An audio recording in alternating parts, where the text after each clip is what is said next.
último día del año, un momento pertinente para hacer balance de lo que fue en materia económica este 2025 y mirar hacia las perspectivas del año que viene, el año que arranca después de las 2, el 2026. Para eso recibimos en la mesa de desayunos a Luciano Magnífico, gerente de asesoramiento económico de Exante, y Ramiro Correa, economista jefe del Centro de Estudios para el Desarrollo. Los dos, bienvenidos. Muchas gracias por venir. Muchas gracias. ¿Cómo dirían que fue el año económico, el 2025? ¿Fue un buen año para la economía uruguaya? Bueno, arranco yo. En términos de actividad económica, lo podríamos caracterizar como un año de bajo dinamismo, especialmente en lo que fueron los últimos meses. De hecho, los últimos datos de Producto Interno Bruto que conocimos hace un par de semanas marcaron incluso una leve contracción de la actividad económica en el tercer trimestre frente al segundo trimestre de este año, y un crecimiento apenas superior al 1% respecto a al mismo periodo de 2024. Esa moderación fue bastante generalizada a nivel sectorial, después lo podemos repasar un poco más. Nosotros en Exante estamos estimando que la economía habría crecido alrededor de 2% promedio anual este año, en 2025. Eso supone algunos efectos puntuales. Tuvimos un efecto arrastre estadístico positivo por alrededor de la mitad de ese guarismo por el crecimiento que tuvo la economía en 2024. Al ir de menos a más, eso dejó un guarismo, un efecto positivo estadístico para el crecimiento 2025. También tuvimos un muy buen desempeño a nivel de la actividad de los sectores primarios, en particular en la zafra de verano los cultivos tuvieron rendimientos excepcionales y dejó producción récord. También el sector ganadero mostró un muy buen desempeño, y también tuvimos algún efecto en la actividad industrial en la comparación con una refinería que estuvo cerrada durante una parte de 2024 y que de esa forma la actividad de esa rama tuvo también un crecimiento bien relevante. Pero también hay otros sectores que han mostrado un desempeño más bien magro. De hecho, hay una mitad del PIB, un 50%, que ha mostrado variaciones de más o menos 1%, que son variaciones bien modestas. Ramiro, vos me harás tus consideraciones y tus previsiones, pero entiendo que este 2% que ponía arriba de la mesa Luciano en relación a cómo estiman que va a cerrar el 2025 está sensiblemente por debajo de las previsiones del presupuesto que se acaba de aprobar. Exacto, yo coincido con Luciano en estos valores en términos generales. Estamos esperando nosotros también un crecimiento de la economía en el 2025 que cierre en torno al 2%, quizás una décima menos, un 1,9, quizás habrá que ver el último trimestre, que los datos adelantados no están dando mucho dinamismo, sino más bien lo contrario. La previsión del presupuesto era 2,6. Exactamente, y si uno se para en las proyecciones del Ministerio de Economía y Finanzas cuando armó su programación financiera para este quinquenio, se paró sobre un 2025 que estimaba un crecimiento de 2,6%. En el caso de que la economía cierre en un 2%, tenemos 6 décimas menos de crecimiento, que no es menor. Esto en términos del impacto que tiene en la recaudación de tributos, de tasas y de todo lo demás, que está íntimamente ligado al nivel de actividad económica, implica mucho dinero. Muchas veces son cientos de millones de dólares simplemente por mover esa tasa de crecimiento a la baja. Y además hay un segundo efecto, claramente, que es más, si se quiere, contable, pero el déficit fiscal se mide sobre un valor de PBI. Entonces, si ese valor de PBI termina siendo menor que el que proyectaba el Ministerio de Economía, solamente por ese efecto el déficit fiscal en términos del PIB va a resultar más alto. Por lo tanto, nosotros estamos viendo que acá hay un desafío para el gobierno. Nosotros desde el CED, cuando se hizo la presentación de mitad de año, luego de salido el presentado del presupuesto, nosotros dijimos que era un presupuesto frágil, o sea que tenía sobre todo supuestos optimistas en términos de crecimiento económico. No habló mucho de eso, ¿no? Era demasiado optimista. Exacto, y todo parecería indicar que vamos hacia ahí, ¿no? Y lo mismo sucede cuando uno mira otra parte del equipo económico, que es el Banco Central, por ejemplo, y cuando uno mira el Banco Central y la política monetaria, el último anuncio fue una reducción de la tasa de interés de referencia, y en el fundamento lo que dice el Banco Central es: estamos viendo menor crecimiento, no solo ahora, sino que se extiende hacia adelante. Pero los hechos, para poder entender, ¿no? ¿Qué significa que sea frágil y que no se pueda alcanzar o que no se pueda tener lo que se estima en la proyección del... Bueno, el hecho de que haya supuestos frágiles son fuertes, digamos, o sea, tienen sentido que esos sean los supuestos de crecimiento o no. Para nosotros, en base a lo que estamos viendo en la economía, un crecimiento de todo el quinquenio promedio 2,4%, que es lo que prevé el Ministerio de Economía y Finanzas, parece ser un supuesto muy optimista y lo estaríamos confirmando 2025 y 2026 también. ¿Esto qué implica? Implica por lo menos que la recaudación que está de vuelta atada al nivel de dinamismo económico podría resultar menor que lo que proyecta el Ministerio de Economía y Finanzas, porque el Ministerio lo que tiene que proyectar es cuánto va a recaudar, básicamente. Lo que va a gastar lo proyecta, pero es un dato más cierto, si se quiere, ¿no? O sea, es la palanca que yo puedo manejar mejor desde la política fiscal. Ahora, la recaudación, que es siempre una proyección, será o no será, bueno, ahí donde puede estar el impacto principal en las finanzas públicas si el crecimiento viene a la baja. Sobre el crecimiento lo escuchamos al ministro Gabriel Odone muchas veces hablar sobre la necesidad que Uruguay tiene de crecer. ¿Cuáles creen que son ustedes las formas o las mejores maneras que Uruguay puede hacer para crecer más allá de la captación de inversión extranjera? ¿Qué se puede hacer desde acá? Cuando miramos el crecimiento en el mediano y largo plazo de un país, en general las fuentes de crecimiento son básicamente tres. O crecemos por la acumulación del factor trabajo, o crecemos por la acumulación del factor capital, que está relacionado a la inversión, o crecemos por mejoras de productividad, que básicamente es como combinamos esos factores. Uruguay está inmerso en una dinámica demográfica que, de alguna manera, no deja mucho espacio para crecimiento muy importante por ese lado. Entonces, básicamente, las palancas de ajuste o vienen por el lado de la mayor inversión o por el lado de estimular la productividad. De hecho, la productividad en Uruguay viene de una década de nulo crecimiento, que básicamente coincide con un periodo en el que la economía uruguaya creció apenas por encima de 1%, muy por debajo de las tasas que todos vemos como necesarias para sostener los niveles de cohesión social que tiene el país. Entonces, creo que va un poco por ahí el desafío de, bueno, cómo captar la inversión. Nosotros desde Exante hemos visto con buenos ojos, por ejemplo, la agenda de desburocratización, el desempapelamiento que ha planteado el equipo económico. Obviamente son señales, todavía no se han visto los efectos grandes, pero no dejan de ser reformas microeconómicas que van en el buen sentido. Obviamente este primer año del gobierno estuvo muy enfocado en el gran hito que fue la aprobación de la ley de presupuesto, pero esperaríamos ver más de esta agenda en estos años venideros. ¿Cómo ven algún tema que se puso sobre la mesa en el último trimestre del año que tiene que ver con el cierre de las empresas y la posibilidad de introducir algunos cambios que quiere llevar adelante el ministro de Trabajo?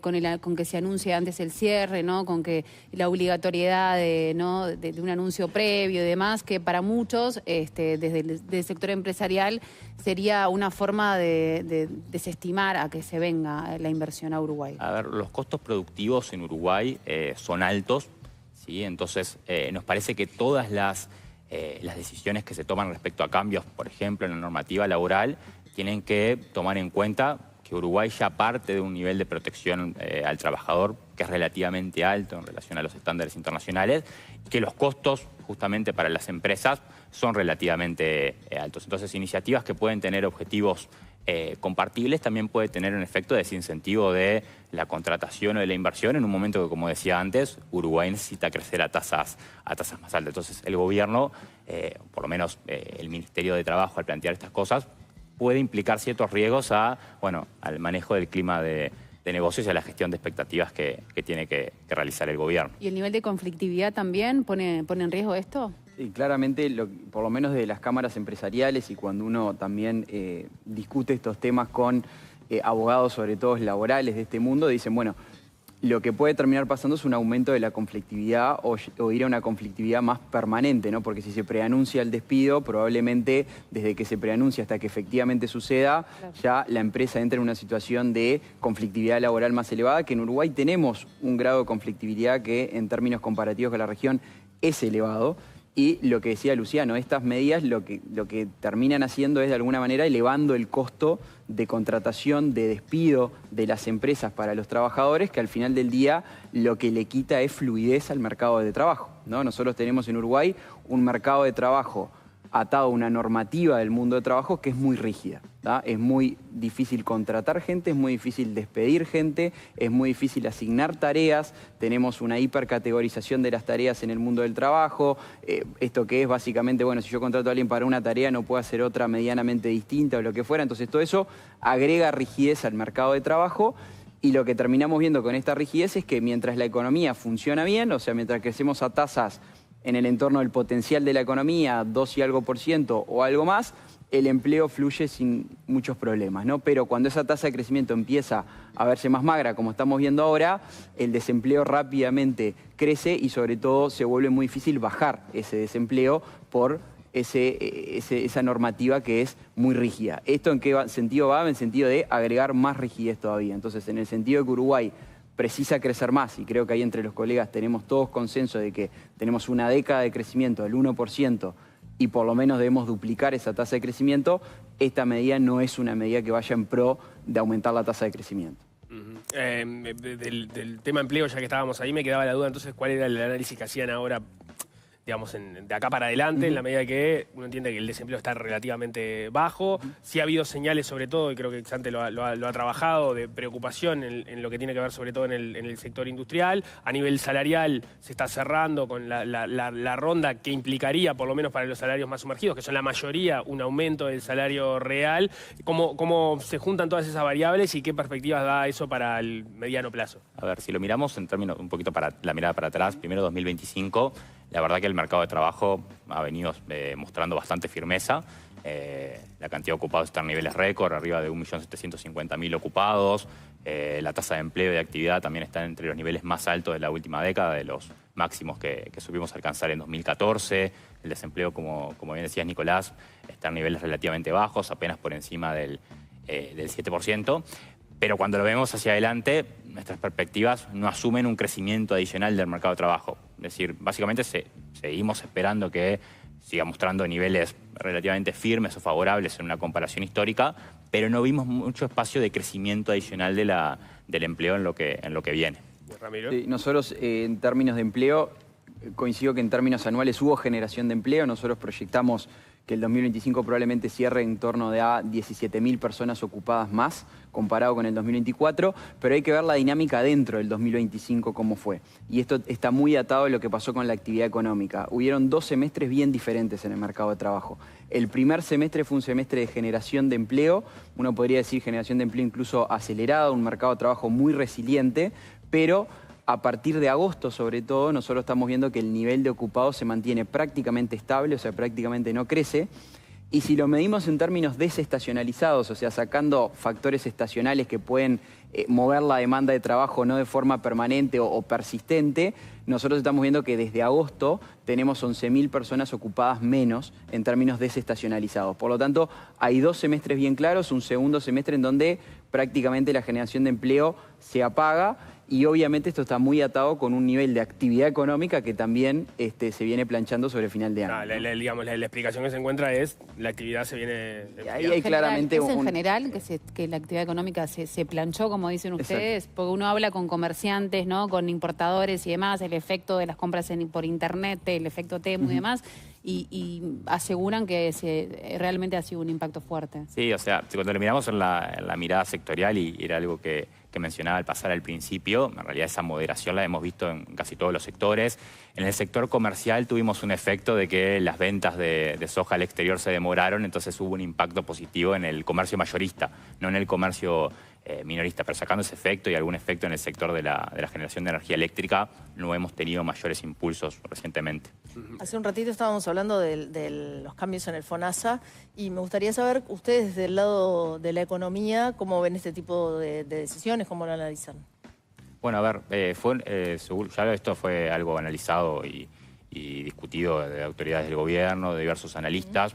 El gobierno lo plantea como un cambio metodológico, que hay que entenderlo también en un contexto de escaso espacio fiscal y de necesidad de generar nuevos recursos. Si bien esto obviamente no combate totalmente el déficit que tiene el sistema, sí obviamente implica una recaudación de 70, 80 millones de dólares adicionales. Creo que igual en términos generales, y es algo que sucede mucho en Uruguay, tenemos un problema a nivel de hacedores de política y en general de cómo discutimos los niveles de gasto público, ¿sí? Muchas veces nos quedamos en los cambios marginales. Pasó mucho en la discusión de la ley del presupuesto, de que nos quedamos más en la asignación presupuestal, esos 140 millones de dólares, y no considerábamos que el nivel de presupuesto total es de más de 20.000 millones de dólares. Entonces, ese es un tema que nos pasa mucho. Le ha costado mucho trabajo a Uruguay poder discutir qué quiere que haga el sector público, cómo pretende hacerlo, O sea, y cuánto del cuesta. Estado. ¿Cuánto tiene que pagar el Estado desde ese lugar? Sí, exactamente, sí. Nosotros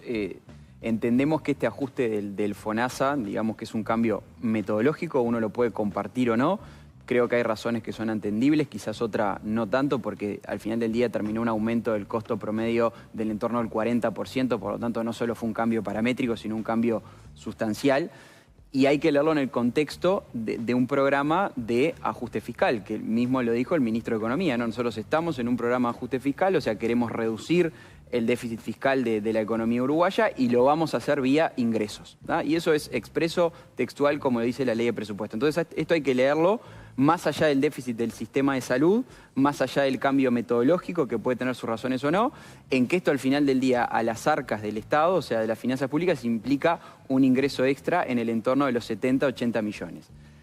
Estoy de acuerdo con que la discusión debería ser quizás otra, no solo, bueno, ajustar los parámetros, sino empezar a ver el porqué del déficit y sobre todo lo que parece más relevante y que no ha estado en la discusión es empezar a discutir los actores del sistema de salud.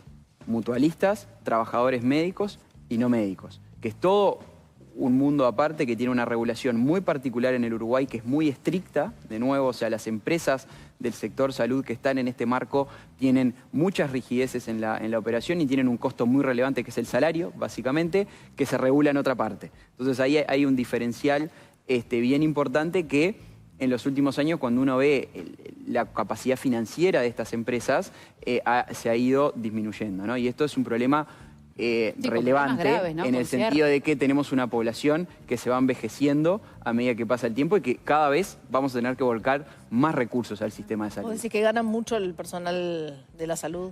Yo lo que digo es que los salarios, cuando uno mira de médicos sobre todo y especialistas cada vez más avanzados, son niveles salariales altos para lo que es la economía uruguaya. Obviamente detrás lo que tiene es un nivel de capacitación y una tarea que es esencial para la población, pero claramente son niveles salariales elevados que para las empresas prestadoras de salud son un costo muy relevante. Insisto, las empresas de salud cuando se dan vuelta por el lado de sus ingresos prácticamente no tienen margen de regulación porque reciben una cápita o algo así. Por eso se ve que muchas empresas empiezan a abrir unidades de negocio de otro tipo, como los seguros privados, como atenciones premium o todo eso, que responde a la lógica del sistema. De un mal sistema. Exacto. ¿Sí? Este ajuste, digamos, en las devoluciones del FONASA, desde el Ministerio de Economía y Finanzas no se plantea como fondos para la mejora de la calidad. Sí el Ministerio de Salud Pública.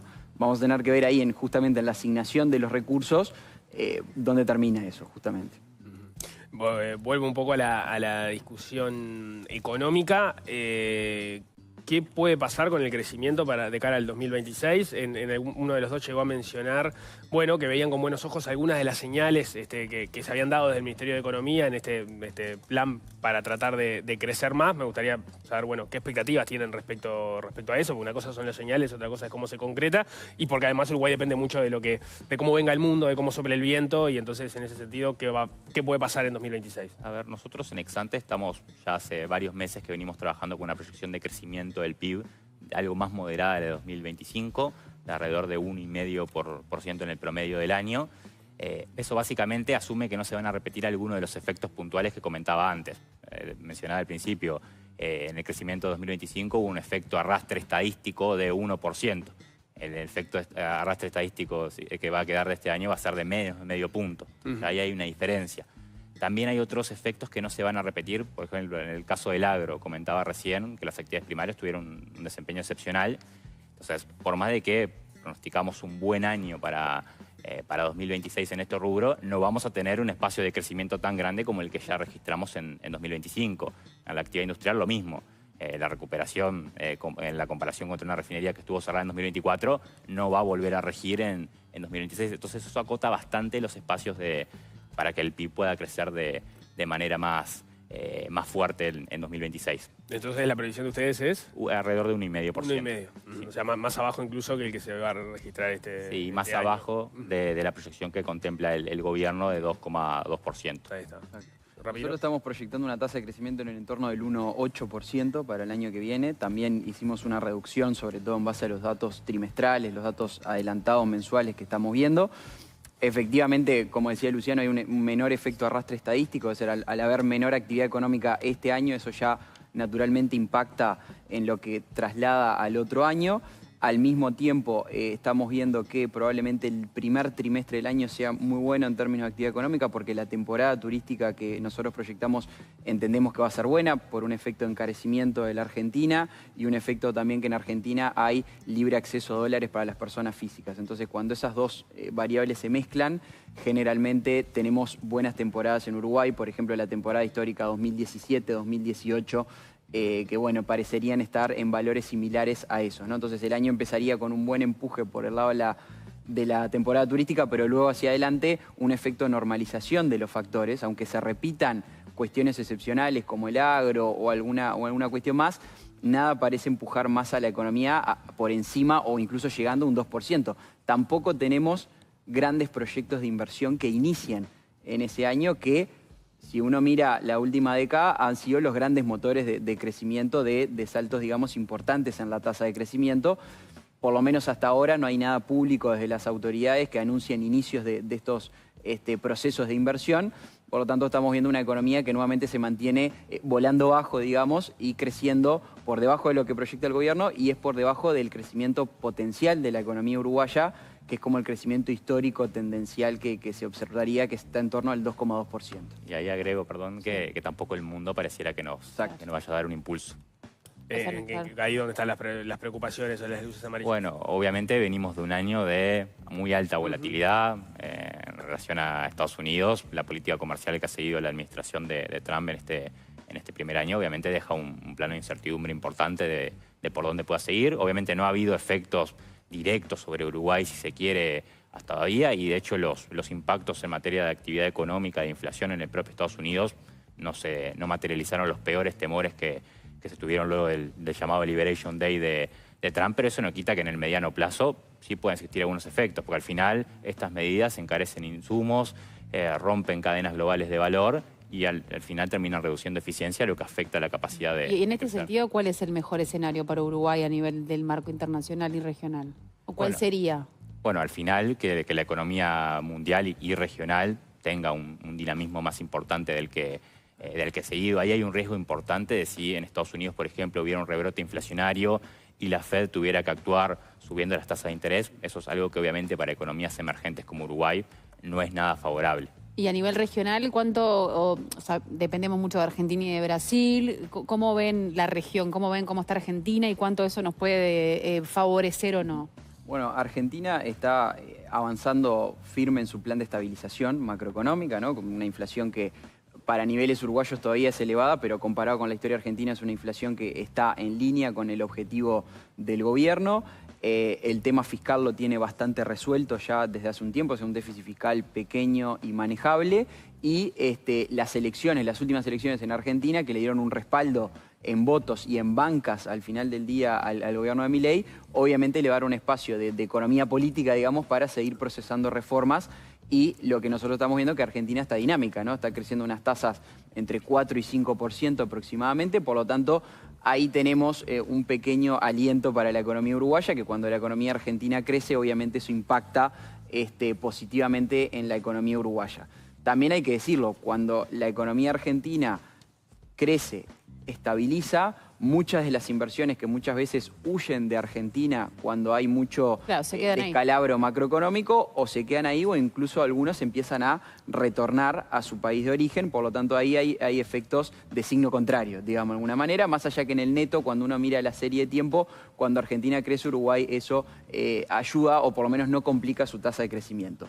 Brasil, sin embargo, está más compleja la situación, ¿no? O sea, en Brasil hay un desafío fiscal muy potente, tenemos un déficit fiscal del entorno de 8 puntos del PBI, cual es un déficit enorme, aunque el gobierno brasilero ha logrado de alguna manera bajar la inflación, que era otro desafío que tenía, sin castigar mucho la actividad económica en Brasil. Las tasas de empleo se están comportando bien, el desempleo está bajo, por lo tanto no tenemos ni muy buenas noticias ni malas noticias.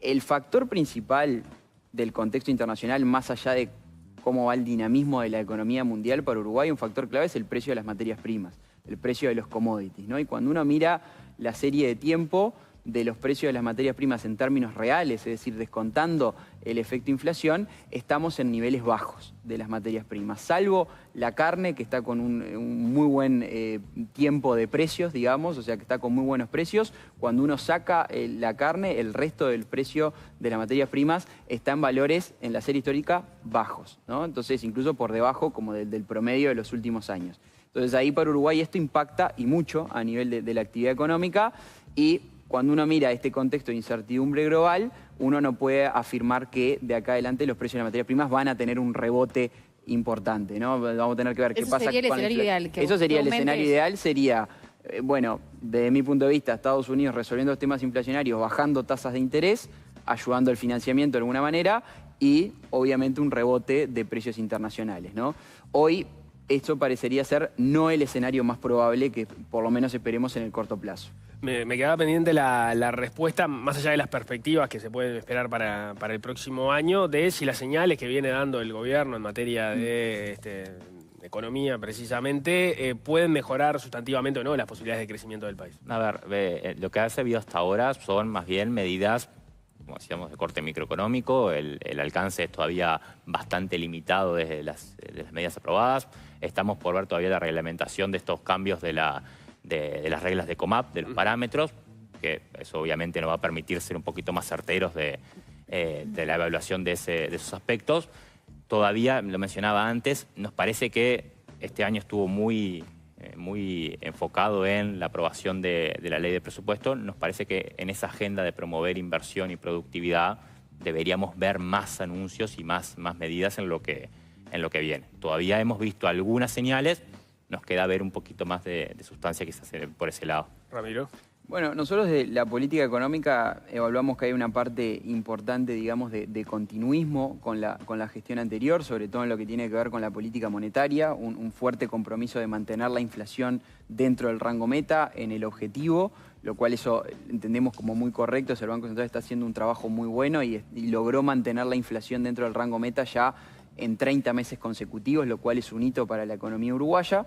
En el frente fiscal, como veíamos, vemos algunas dificultades, ¿no? Que esto es importante en términos de niveles de endeudamiento y calificación de la deuda, que esto hace al entorno macroeconómico, que obviamente cuanto más estable sea, favorece más el crecimiento económico. Y lo que decía Luciano, la novedad, la innovación, digamos, en este gobierno es que, por lo menos en las declaraciones y en algunas medidas, le hinca el diente a este mundo de las reformas microeconómicas, ¿no? Que es, de alguna manera, tratar de mejorar el clima de negocios para las empresas, que sea más fácil invertir, que sea más fácil producir, lo cual termina aumentando la tasa de rentabilidad, las ganancias y todo eso. Eso por ahora, desde nuestro punto de vista, es algo declarativo, ¿sí? Hay algunas medidas concretas que se han llevado adelante, pero lamentablemente cuando uno mira la ley de presupuesto, el presupuesto asignado a esas medidas es comparativamente bajo con otro tipo de medidas, ¿no? Entonces vamos a tener que ver a partir del 2026, yo confío que esto se va a apretar el acelerador desde el Ministerio de Economía en este camino, porque esto tiene que ver mucho con gestión, esto tiene que ver mucho con cambio de decreto, cambio de normativa, es un trabajo muy engorroso, que por lo menos lo que tenemos claro y nos da cierta seguridad es que el ministro de Economía ha trabajado en estos temas, en su pasado profesional, digamos, y entendemos que tiene el diagnóstico claro. ¿Cuál será su capacidad de política, digamos, de llevar adelante todos estos cambios, que muchas veces son dolorosos? Bueno, eso ya es otra cuestión, ¿no? Pero ahí está el centro del debate. Me gustaría, ya que mencionaste el tema de la inflación, hace 2 años y medio que tenemos la inflación dentro del rango meta, 6%, costó mucho llegar porque también estuvimos muchos años fuera. Por esto que vos estás señalando, ¿crees que es posible sostenerlo en el tiempo dentro del rango meta? Y el esquema de política monetaria que se está llevando en Uruguay, que uno puede decir que desde el 2020 aproximadamente tenemos una política de objetivos de inflación efectivamente certera que se está llevando adelante, manejando expectativas, tasa de interés, y eso se mantiene como lo ha hecho el presidente actual del Banco Central, todo indicaría que la inflación debería mantenerse dentro de ese rango meta. Y estamos para pasarle por abajo. Exacto, este momento, no es solo una cuestión personal, si uno mira las expectativas de colegas, de empresarios que hace el Banco Central, todas marcan que por lo menos hasta el año próximo vamos a estar con una inflación en los niveles en los que tolera el Banco Central, ¿no?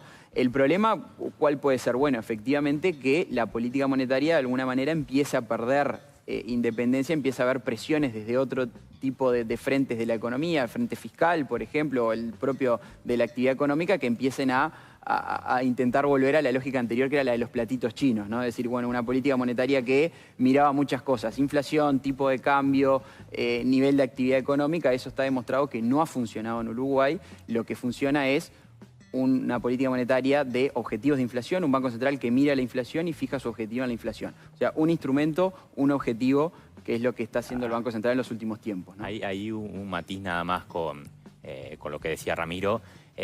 Nos pareció un acierto que las autoridades del equipo económico en este periodo pusieran más el foco en un objetivo puntual de inflación de 4,5%. Antes, en general, consideramos un rango meta entre 3 y 6%. En este caso, en este periodo, el rango continúa, pero se le denomina rango de tolerancia. El objetivo es 4,5%, y de ex-ante nos parece que ese compromiso del Banco Central tiene que cumplirse tanto cuando la inflación está por encima como cuando la inflación está por debajo. Entonces, en ese sentido, y con una proyección de inflación que incluso la vemos yendo más hacia ese piso del rango de tolerancia en la primera parte del año que viene, hemos visto de forma razonable que en un contexto en el que la inflación está baja, por debajo del objetivo, las expectativas de inflación convergieron, el tipo de cambio ha caído y la actividad económica ha tenido poco dinamismo, en el instrumento básico que usan los bancos centrales, que es una regla, lo que se conoce como una regla de Taylor, me parece que esta decisión que ha seguido el Banco Central de bajar las tasas de interés de referencia desde julio a esta parte,